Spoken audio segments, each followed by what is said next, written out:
All right, welcome Amy, a Harvard graduate, but struggled to figure out her headphones on Zoom. Yeah, Right? it took. I'm also a former audio engineer, which is also what's embarrassing about it. But I'm like user error, or maybe Zoom just had. You're not the first person that's yeah, struggled to do that, but I thought yeah, I was saying it, but you weren't hearing me. I was like, oh, you can graduate Harvard, but Zoom got her today. I like those yeah. headphones though. Thank you. Thanks a lot.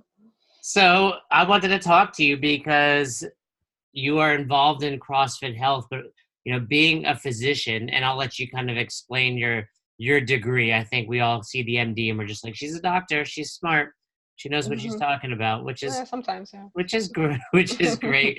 But I think right now it's a great opportunity to dive into what's happening in CrossFit and your Hmm. involvement there. I think Yep. it's phenomenal, of course. I think we're changing the world, but I'm Hmm. anxious to hear from a doctor's perspective because correct me if I'm wrong, there's still a lot of obstacles when it comes to entering the world of medicine. Yeah, as far as CrossFit entering the world of medicine, certainly, I think we haven't necessarily got to the point where physicians and people in the public realize that CrossFit is for everybody and can be accessed by everybody.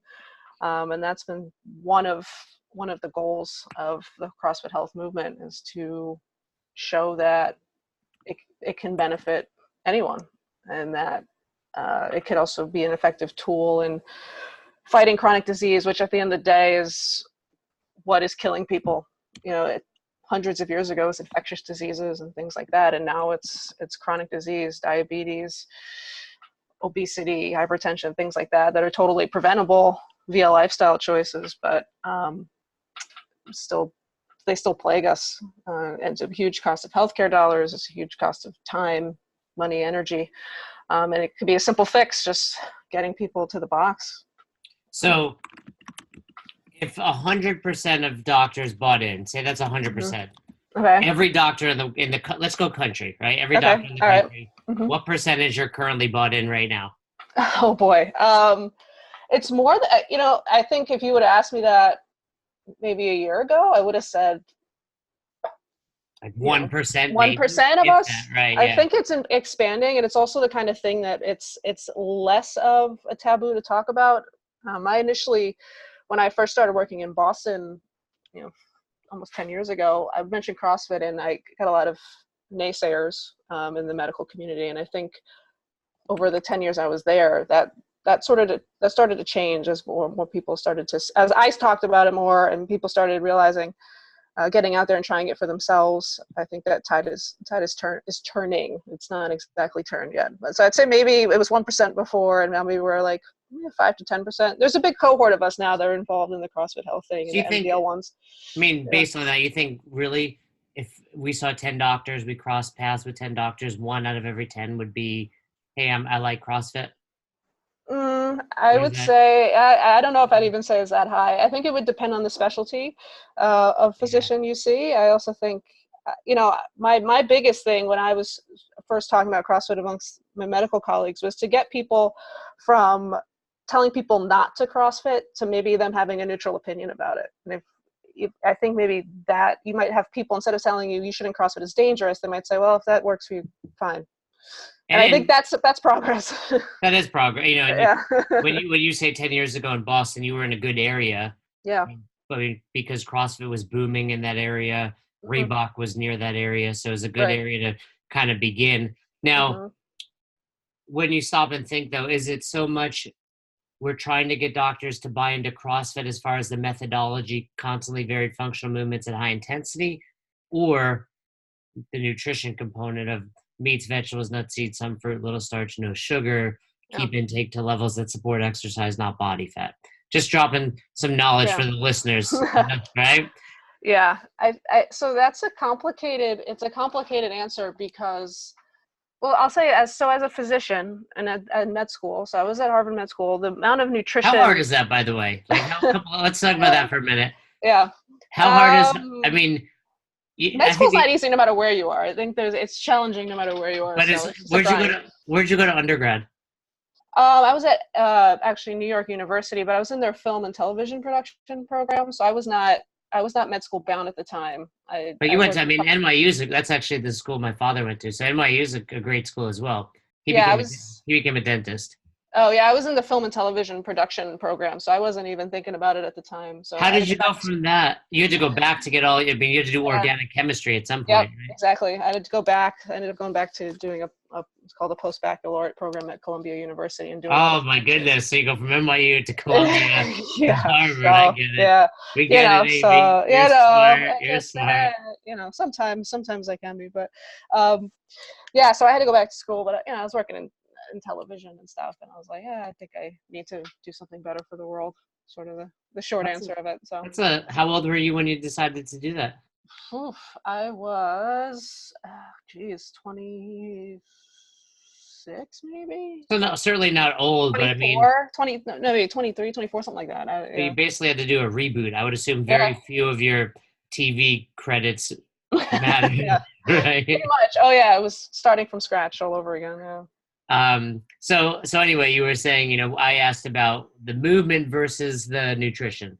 Yeah, so it's a complicated answer because part of the CrossFit Health movement is also we discuss sort of the influences on the medical research and the guidelines that physicians are given on the influences that come from industry, from pharma, from specifically like the sugar industry, the Coca-Cola, things like that. And a lot of the guidelines we're given as physicians, or exercise guidelines, for example, are heavily influenced by these outside forces who may or may not have good science behind them. So as physicians, in medical school, we learn very little about nutrition, certainly nothing about movement at all. And then as professionals, we have to make these recommendations, and the best that we have sometimes are these guidelines that are shady at best sometimes. So, What's shady about them? um, well, for example, something like um, our exercise guidelines are. So I was just at a sports medicine conference. And one of the main sponsors of this conference is Gatorade, the Gatorade Sports Science Institute, as it's called. But Gatorade is a Pepsi company, and they were presenting their science and their, why you should drink Gatorade at certain times. And to people who are all, well-intentioned, wanting to provide good care to people, and they don't necessarily realize who these guidelines are influenced by. And the thought is that the reason that these cola companies in particular have sort of cozied up to the people making the guidelines is to sort of divert attention away from their product as a cause of obesity to, look, you just don't exercise enough. Yeah, you can have your Coke, you can have anything in moderation, but you really should be doing is exercising. And I, as a physician, I don't feel comfortable with that influence being there. Is it because I've kind of had this internal debate about what Coach Glassman, Mm-hmm, I'm all, I love everything that's going on in CrossFit period. And I know not mm-hmm, everybody agrees with me, yeah, but here's how I put it to them. We are not smart enough to understand what Coach Glassman is doing. It's really what it comes, the average yeah, person complaining, yeah, is not a multimillionaire, which I assume, I'm making a guess about Coach Glassman, yeah, who's run a yeah, business. Like, it doesn't matter what you think, you're not a visionary. And maybe right, one day you will be, but currently, at least for CrossFit, you're not. yeah. So, but my thought is, does Coach Glassman hate soda or Gatorade, or is it the fact that they have this influence over science? Like, I don't think Coach Glassman's going to knock a Diet Coke out of your hand. Like, that No, in and of itself isn't the end of the world. It's the fact that these yeah, people are putting out false propaganda, if you will, trying to. yeah, and that's killing people. Right. I mean, Yeah. at the end of the day, this stuff, it doesn't kill people instantly, it kills people over time. And what it's similar to is the tobacco industry, back in the 40s and 50s, who were they at the time they were marketing to physicians. And it took some pretty strong, undisputable evidence to then finally turn the tide on that. And Greg has said this as well. That's why he's not trying to railroad the tobacco industry, because they're not involved in the health space anymore. But Coca-Cola has, and sugar companies, they contribute money to big to big medical organizations. They influence research and guidelines within the health space, which of itself is pretty questionable. So I don't, it's obviously it's a health hazard, but a lot of things are health. The alcohol is a health hazard. Tobacco is a health hazard, but those things don't have an area in the fitness space. They're not trying to influence it directly anyway. So I think that sort of is what is Greg's motivation, but I can't speak for him. But not just that they have an influence; they've lied about CrossFit and all that stuff as well, which we've proven and won in court. Exactly, and that's the whole other thing, is a lot of the negative attitudes that exist in the medical sphere about CrossFit were based on BS data, essentially, and most people don't. And most physicians I talk to don't realize that. They don't know that. They know what the paper said. They know kind of what their friends have said. They know sort of what the media has said. And when you actually distill it down, the principles of CrossFit, constantly varied functional movements, perform at high intensity, those same principles are being used as injury prevention programs. They just kind of call it something else, and now it's an injury prevention program. So it's kind of interesting for me, I kind of sit in the middle of the two of the organizations and kind of have watched the evolution of it. I think Greg is a revolutionary. He's all about like knocking it down and building his own thing, and because of where I am in my career and have far less influence than he does, I sort of have to look at it from an evolutionary standpoint and sort of track it over time and try to educate people and kind of work from within the system to kind of get people to see the light, rather than just saying, well, screw you guys are wrong. So I'm sort of not everyone can do what he does and get away. Exactly. Not that he's getting away with anything, but right, yeah. So it's a fun place to be, in a sense, to kind of try to help educate people as much as I can, and spread the word. Have you had doctors that you truly look up to and respect, maybe at school that you learn from, or coworkers that are so obtuse or against CrossFit that it makes you lose respect? I wouldn't say lose respect. Someone that I work with very closely right now. You want to give their name so everybody can know? I'm not gonna disclose any names. So, when I first met this person, the statement they said to me was, all those CrossFit people are nuts. That guy who runs that company's nuts. Just so you know that. And I said, I didn't tell him, I know the guy, and I think Greg's nuts in a good way, so and this person happened to be a president of a very large organization that I think CrossFit kind of tried to go after directly. So he was sort of on the receiving end of it, and he wasn't happy about it. And this person is somebody who I respect a great deal, who's an excellent physician, who's someone who's helped me out a lot. But I know when it comes to the CrossFit word, we don't talk about it, because it's just not. It's like religion or politics. Exactly. But it's, being in the sports medicine space, it's,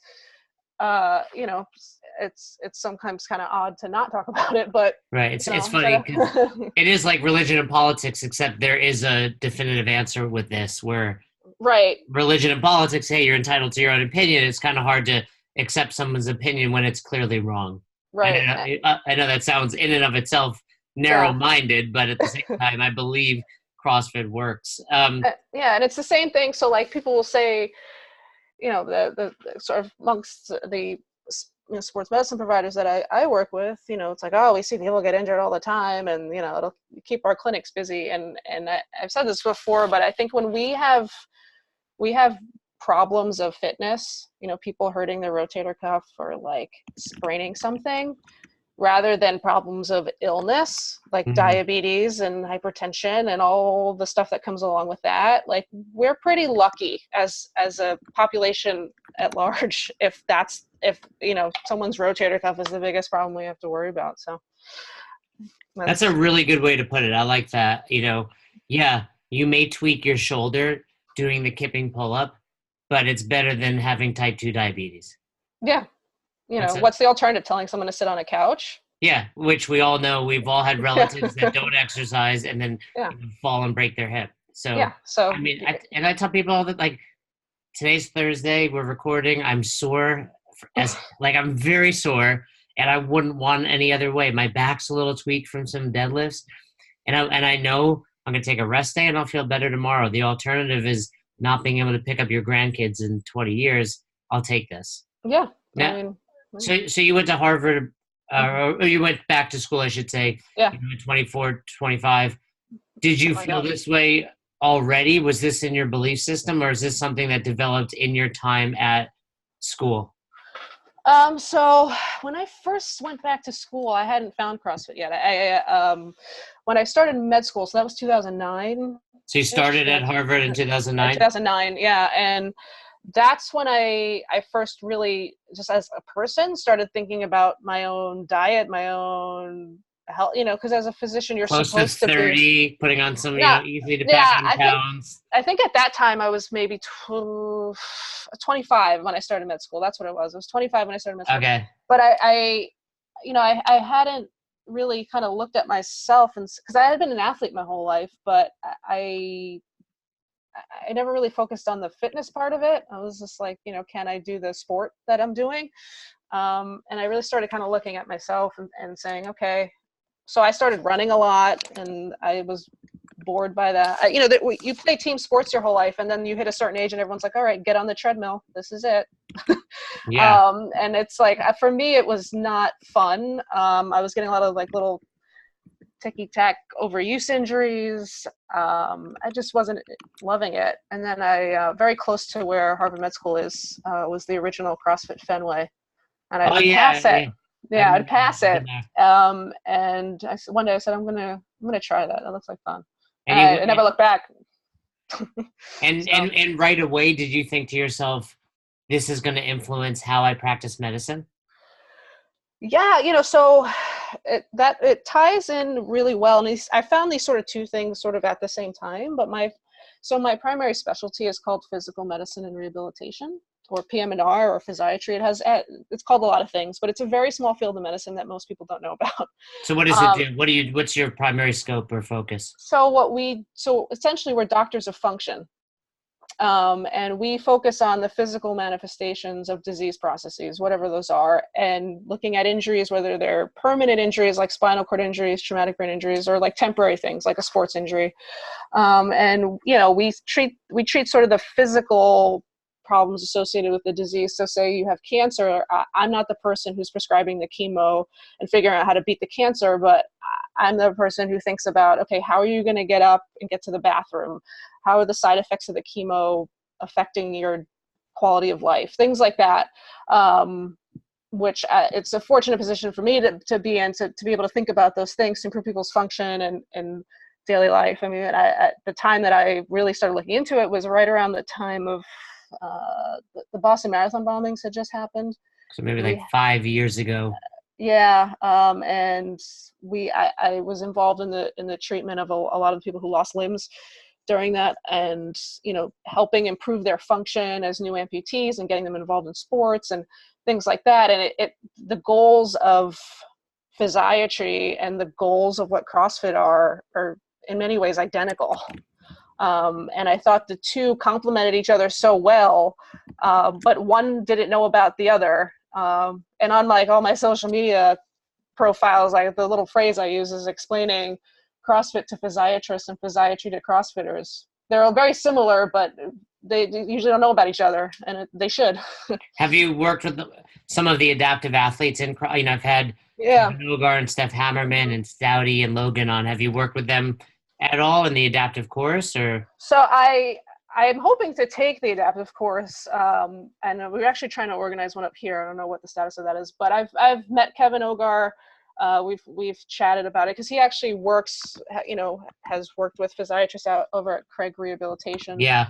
And so, he's aware, he's very aware of the field as someone who has a spinal cord injury.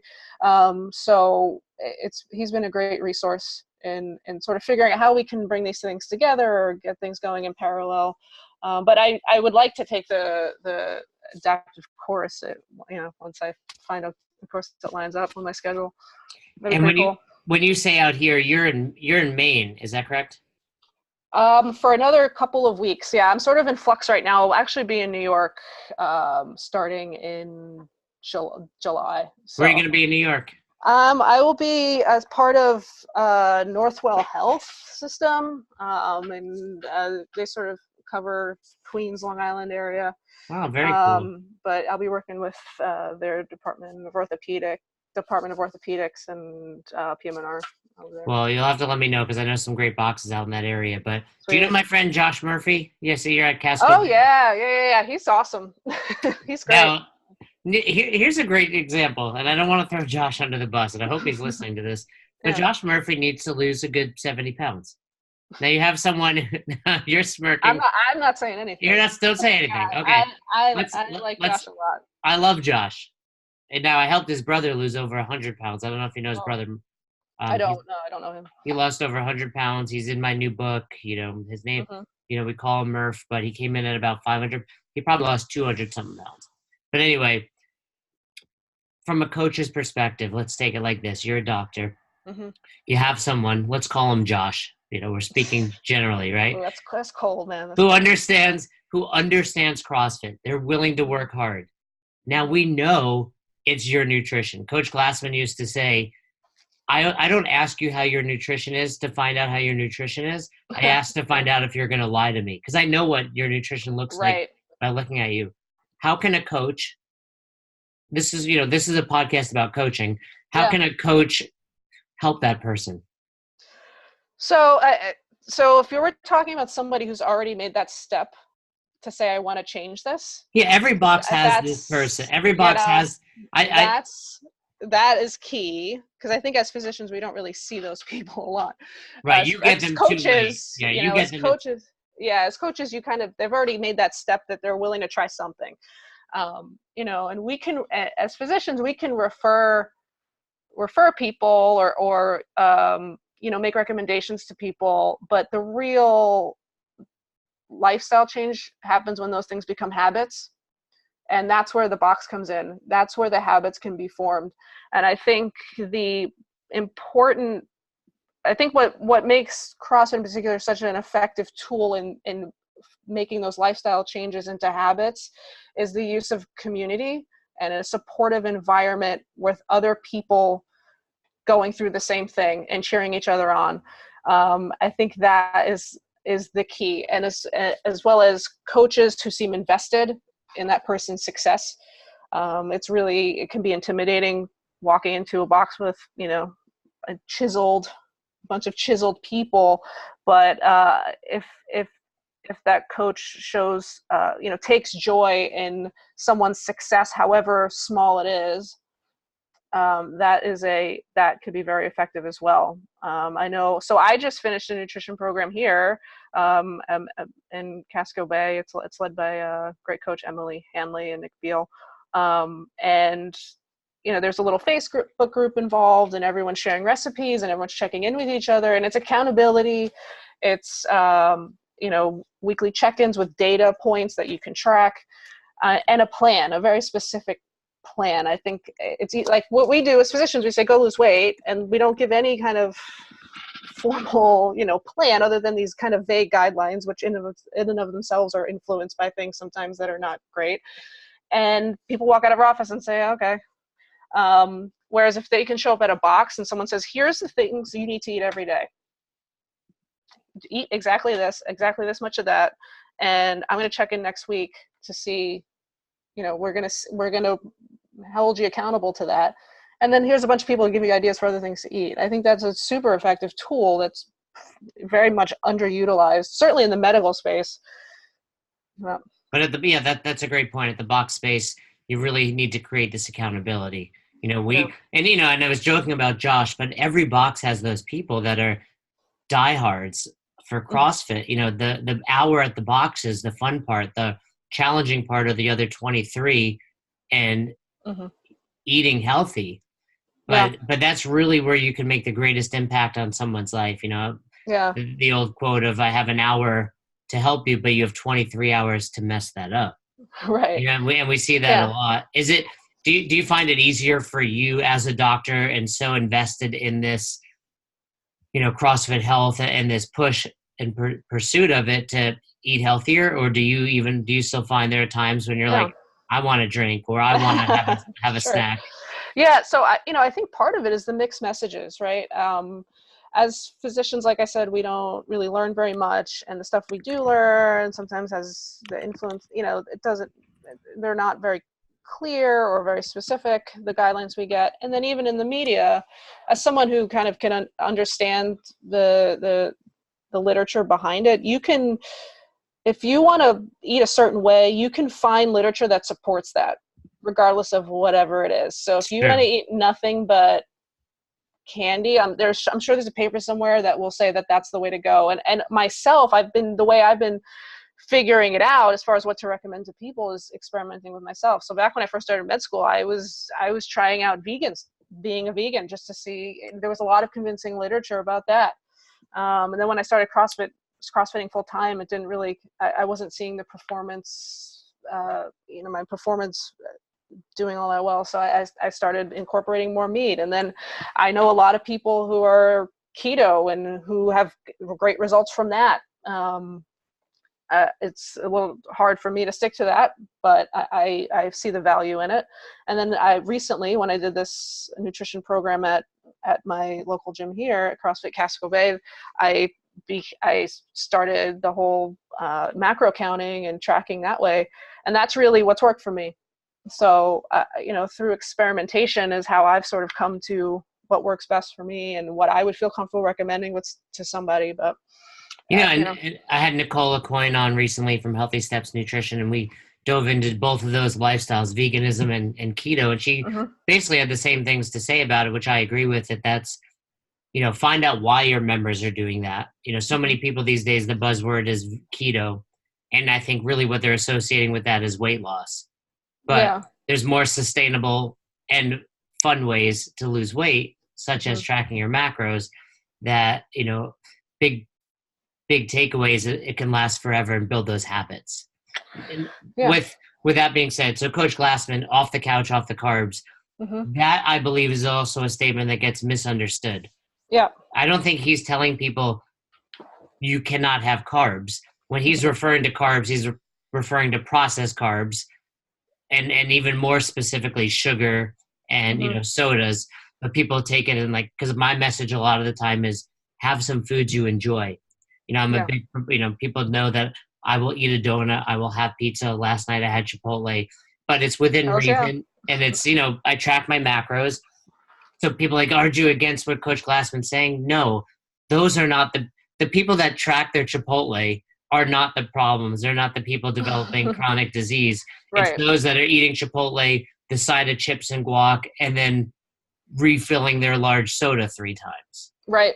Right. And that's, I think, I know as far as the CrossFit Health meetings that we have, there is a lot emphasis on nutritional ketosis and the research behind that as a way of treating cancer, as a way of curing chronic disease. And I think for people who are so far kind of in a diabetic state, it's been shown to be a very effective way of rapid weight loss, blood sugar control, etc.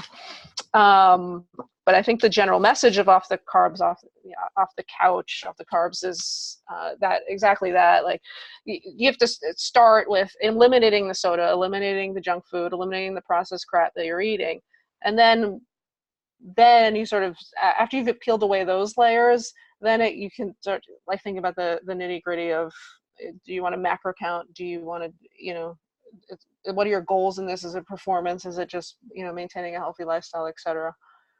But yeah. So what is one way box owners can help this? What can we Yeah. do from a box level? Yeah. So there are a few things that I think could be important. And one is identifying a person in your constituency, if you will, that can be a point of contact with the health system, the healthcare system, Meaning, whatever that is in your neighborhood. but meaning most likely some sort of doctor. Yeah, but also a good resource for box owners is looking into the rehab community, not just the MDs, the physiatrists, but also physical therapists, occupational therapists, because they really focus on function as well. And they will often treat someone as an inpatient, and they'll need some kind of further exercise plan going forward that they can't necessarily provide, at that high level, or insurance doesn't cover it or whatever. And they can be a good referral source for box owners. But finding that person in your community who can be a point of contact with the healthcare system and brainstorming with them as the best ways to sort of interact with the medical community, setting up a referral source or holding classes or fundraisers, getting involved in things like fall prevention and elderly people. It's a huge problem, and it's a huge healthcare expenditure, and people are looking for ways to help combat that. So setting up some kind of free class or some kind of senior thing, contacting the local diabetic care centers or primary care community centers, and working with them as for diabetes and nutrition counseling. Because I think, I'm not a primary care doctor, but I know a lot of them, and they're overwhelmed. They have 15 minutes to talk to somebody and figure out all their chronic diseases and make recommendations, and they get sent on their way. And they're looking for somebody who's interested in taking these people on to help improve their health. So, or give them a plan, because like I said, we're not really educated how to do that. So I think that's important, and I think it's important to find that person, to make the connection with someone in your box who can help you. Because I like when I came up here, the people who were in this box were super excited and seemed really engaged in trying to figure out how I could help them, how they could help me figure out something to work in the health space.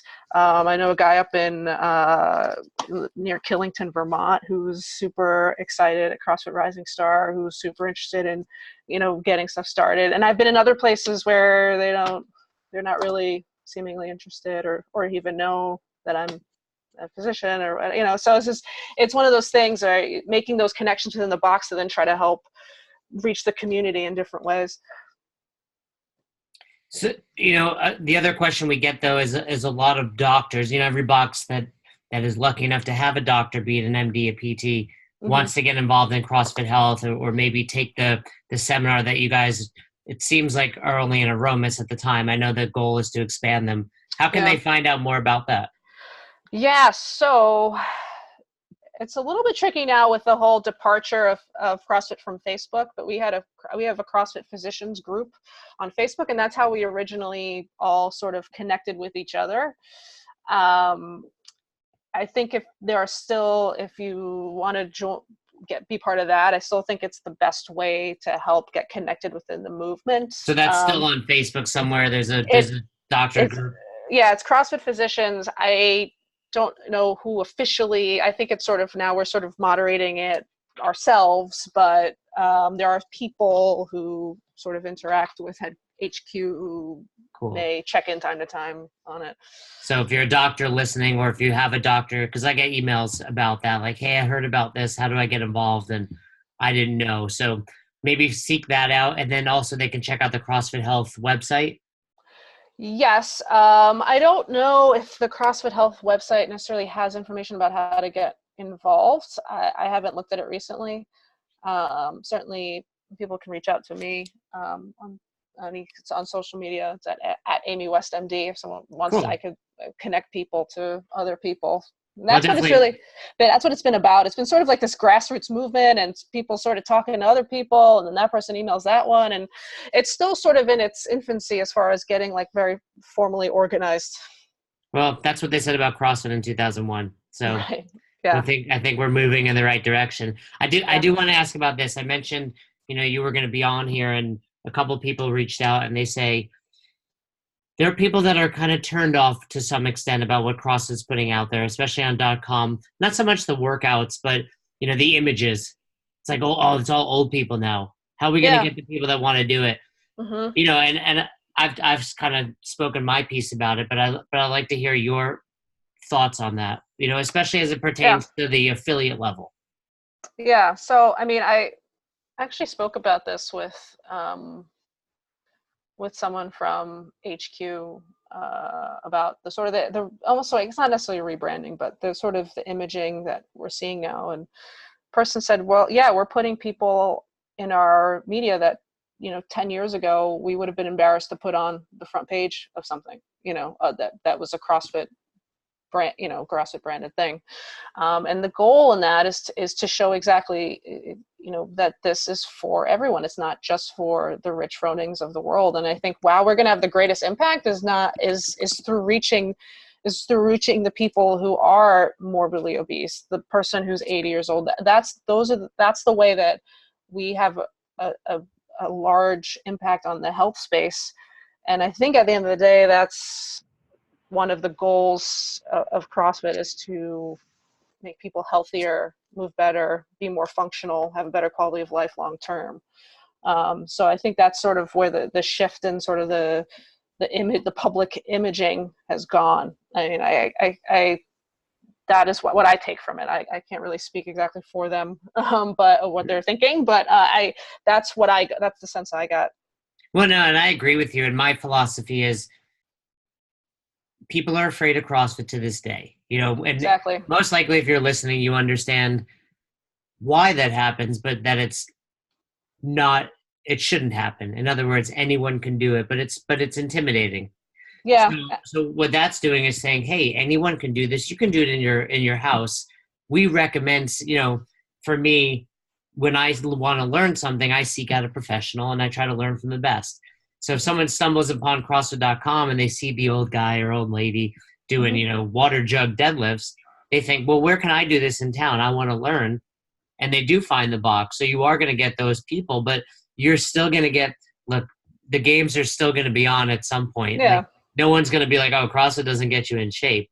You'll still get the crazies and the fanatics and the young people that want to come and get in the best shape of their life. But this is for the affiliates only doing more so to open the door to everybody. Oh, sure. And now even like as a physician, I can say, go on CrossFit.com, the at home section, and look up some exercises there. Like, and that's a super useful tool for me. It's a helpful tool for physical therapists, who, I can say, before I could say, oh, it's for everyone. Even older people can do it. You don't have to be in shape.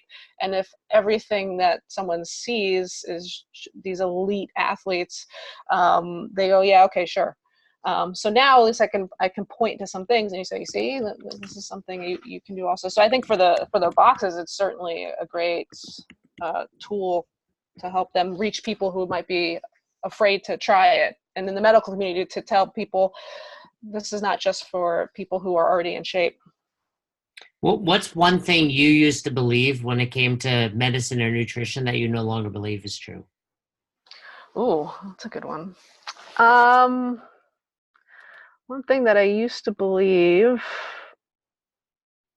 I think this is something that applies to a lot of physicians, maybe not just me. It's almost being a little naive to the idea that, the evidence you read is legit, or is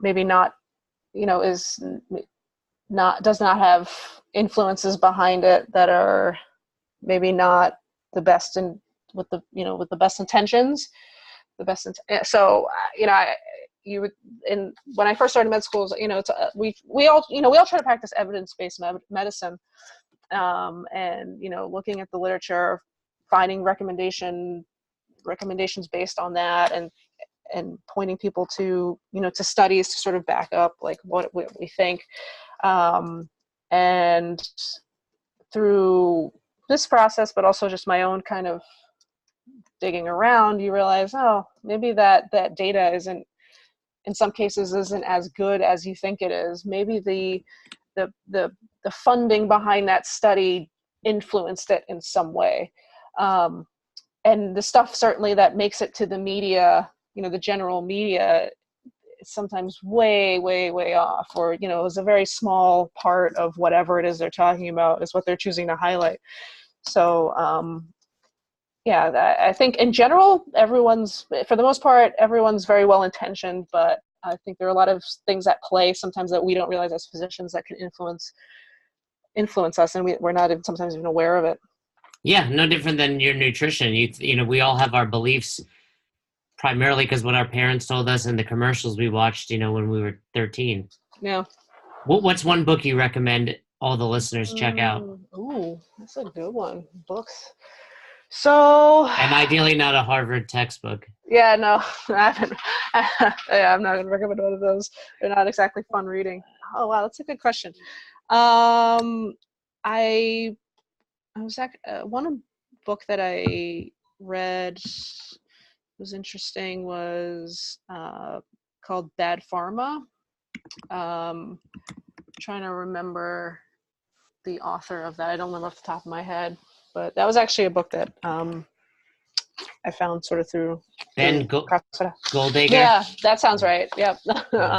With Google search. That's good. I also enjoy, you know, it's sort of an interesting look at the data that comes out about some of the pharmaceutical company stuff, which is interesting. That's a good one. Also, I enjoy, you know, any books about kind of good movement, you know, Kelly Starrett stuff and things like that. Yeah, you can't go wrong with Supple Leopard. Yeah, exactly.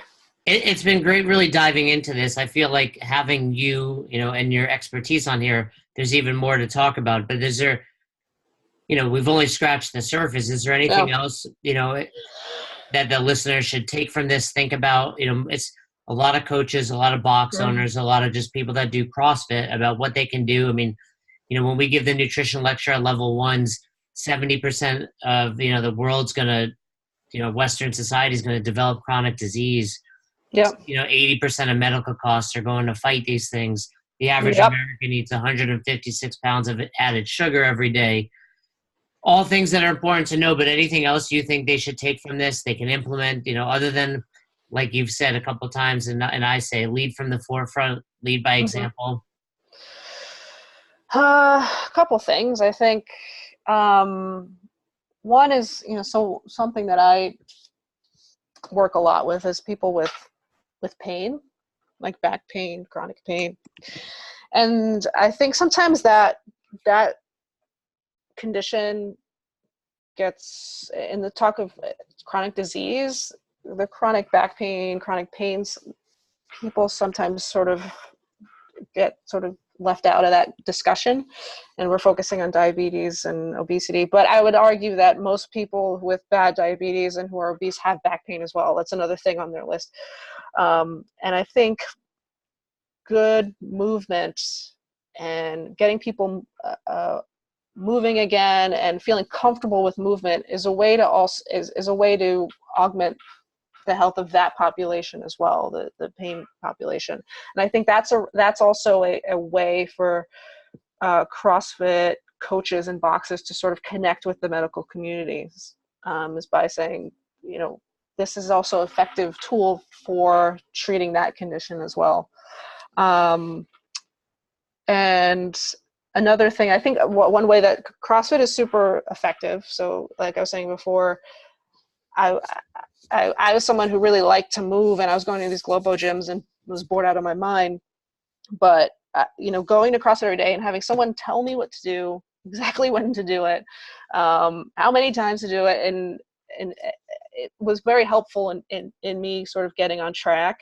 Same thing with nutrition. So I think having definite plans for people to follow. So this way it's very hard for them to kind of wander off if you sort of have very definite, explicit plans, whether that be for nutrition or for movement, whatever. I think that's a super helpful tool, because as physicians, we kind of can't provide that. We don't have the education to provide it, or the time. And that's the biggest problem, is we really don't have the time to delve into it. So I think that's really where CrossFit boxes sort of can continue that journey. That piggybacks off of a recent podcast that I did with the co-host Fern about programming, and it's, most people are not at your box to have 3 parts and to be shuffled around from strength to metcon to this to that. They're there to learn, and the last thing they want to do is think. They've been at work 8 hours, or they're dealing with kids or whatever's going on. They want to come in and be told what to do, and Exactly. and do it well and do it safely. And Yeah. if you're doing too much in that hour, this is what you don't have the opportunity to do, to interact with the members, to drop some nutrition knowledge here and there, to coach them, to make sure they do deadlift better so they are out of pain when they're doing it. Yeah. That's most of us that opened a box did not do it to take the average person to the CrossFit Games. We did it to impact Exactly. the average person's life.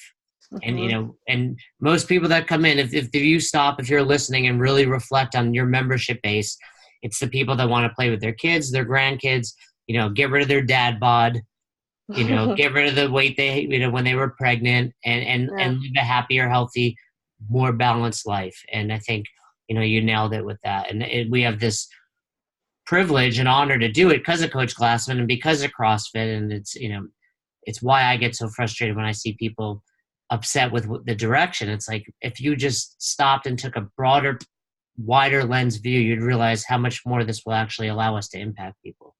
Yeah, and I think one thing we've learned is, and I think this happens to everyone when they first join CrossFit, is that you think you're in good shape, you think you're doing healthy things, and then you realize, wow, I'm really not. And there's a great movie called That Sugar Film. I don't know if you've seen it. Yeah, I have seen it. Yeah. Yeah. Is that the one where the guy who lost his teeth with Mountain Dew? Yeah. Oh my goodness. But the way that the way that the guy sort of goes about eating sugar in his day is he doesn't eat anything sweet. He eats all these things that are supposed to be healthy, or at least not sweet or sugary, and they all have hidden sugars in it. And he, I think the average person, even someone who thinks, is not, they think they're being healthy, and there's all these hidden sugars in it. And the same thing with exercising. People go to a regular gym and they get on a treadmill for an hour or whatever, and they think, oh, I'm fit now. And there's obviously a lot of holes in that. And CrossFit's a great way to expose that. Yeah, and it's a great point, because we go to, I think, if you're listening, you've probably been the guy who laughs at people doing curls in an hour on the treadmill. It's like, no one hops on that treadmill for fun. They're doing it because they think they're doing the right thing. Yeah. And so it's our job to educate them. Yeah. And the social piece of it is so huge, knowing that I'm going to see certain people every day and talk to them, knowing that they're going to ask me where I was when I'm not there, things like that are huge in affecting lifestyle change and forming those habits. Absolutely. I met my wife through CrossFit. We had, like I said, Nicole Acoin from Healthy Steps met her husband through CrossFit, and I'm sure most of the guests have met, if not their significant other, they're some of their closest friends. So it's really awesome. And it's awesome to talk to you about this. And again, I'll put your information out there, but if you're just listening, at Amy West MD on Instagram, you can always reach out to her if you know somebody that wants to get involved from the health aspect. And then, we'll put out other ways to get in touch with you. But I really appreciate you being on, Amy. It's been great. Thanks. I enjoyed this a lot. So happy to. I'm glad we Get got my pins at any time. I'm glad we got your headphones working. Yeah, that's great.